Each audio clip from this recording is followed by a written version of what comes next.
climate target in an honest and transparent way that eases the burden on households. He insisted he wasn't slowing efforts to combat climate change. Well, live now to Jess Ralston. She's the head of energy at the Energy and Climate Intelligence Unit, which is a non-profit organisation that supports informed debate on energy in the UK. Well, hello to you.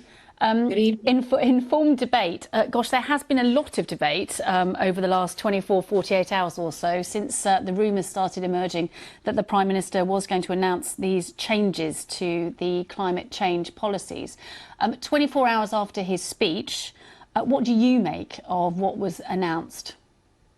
Well, I think that's quite a correct reflection of the past, 48, 24 hours. It's been pretty chaotic, bit of a whirlwind. Lots of infighting within the government from Conservative MPs, Simon Clarke being one person who was quite outspoken about some of the rumoured changes. And what we've actually come to is a situation where, yes, the Prime Minister yesterday did push back some key net zero policies. He mentioned the petrol and diesel car phase out, also something around off gas grid boilers, oil boilers, for example. But really, a lot of what the government's announced is only affecting policies that were far into the future, 10, 15 years potentially away from where we are now. And he's kind of painted it in a cost of living way. And that's a bit weird because the policies were only going to be in 10 years' time anyway. And so how does that help with the cost of living? So it's a bit of a weird turn of events and a pretty chaotic 48 hours. There's been a lot of confusion over some of the things that were announced, which a lot of people didn't even know were a thing. So things like having 7 bins in your house, that's not going to happen. People didn't necessarily know it was. Limits on the number of people sharing your car, apparently that's not going to happen. A lot of people didn't know that it was ever going to happen. A meat tax, the same. So it's been quite confusing, I think, for people to get their head around what was actually going to happen, what wasn't going to happen, and what isn't going to happen now. 100%. Those 3 things that you mentioned, the bins, the carpooling, and the other one, those were never government policy anyway. So to turn around and say that you've scrapped them is, it's pretty bold of me to say, but it's essentially gaslighting the British public because those things were never in place anyway. So by saying you've scrapped them and pretending you've done everybody a favour, well, you actually haven't because it was never going to happen.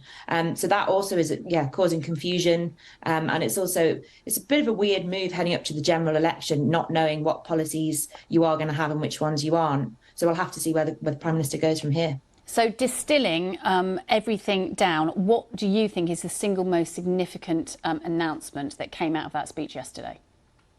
Well, one thing that we haven't really been seeing in much of the debate around this is the talk about energy efficiency, so essentially insulation in people's homes. And what the Prime Minister announced yesterday was that he was scrapping altogether some minimum regulations on private rented sector insulation standards. So essentially what he's done there is force renters to pay an extra £8 billion worth of bills, gas bills, over the next 10 years or so by scrapping these energy efficiency regulations. And it's also not helpful for the landlords because those who were preparing for those regulations have now not got to do them. And the renters, of course, are stuck in a situation where they can't influence the insulation of the building. That's down to the landlord.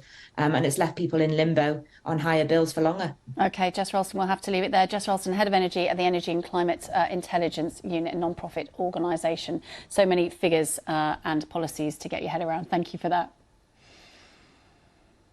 Now, the Canadian Prime Minister